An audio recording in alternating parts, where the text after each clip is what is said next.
இருக்கும். அதுக்கு தான் ஜென் பழமொழி ஒண்ணு சொல்லுவாங்க. ஆ "நகர்ந்து கொண்டே இருங்கள், பாதை தானாக உருவாகும்" அப்படிம்பாங்க. நம்ம என்ன நெனைக்கிறோம்னா, நம்ம ஆரம்பிக்கிறோம்னா, நமக்கான முழு பாதையும் நம்ம கண்ணு முன்னாடி இருக்கணும். அப்படி இருந்தா தான் நான் ஸ்டார்ட் பண்ணுவேன் அப்படின்னு நெனைக்கிறோம். ஆனா அப்படி இருந்தா எந்த வேலையும் நம்ம செய்ய முடியாதுல்ல.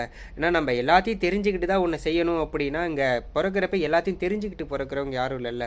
அவங்க அனுபவங்கள்ல போக போக தானே கத்துக்கிறாங்க. இத வேற மாரி சொல்லலாம். எப்படின்னா, நம்ம நைட் நேரத்தில ஒரு டிராவல் பண்ண போறோம். கார்ல டிராவல் பண்ண போறோம். இங்கேருந்து ஒரு 100 கிலோமீட்டருக்கு டிராவல் பண்ண போறோம்.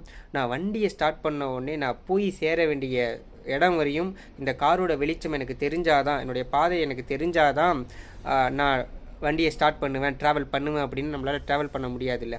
அந்த காரோட வெளிச்சம் 2 அடிக்கு தெரியும். அந்த 2 அடி போனோம்னா, அந்த 2 அடி இன்னும் நகரும். அப்ப போக போக தானே அந்த பாதை நமக்கான பாதை உருவாகும். அப்படி நமக்கான முழு பாதை தெரிஞ்சா தான் நான் ஆரம்பிப்பேன் அப்படின்னு நம்ம நெனைச்சோம்னா, நம்மளால எதையுமே பண்ண முடியாது. நம்ம கண்ணு முன்னாடி பாதை தெளிவா தெரியுதா?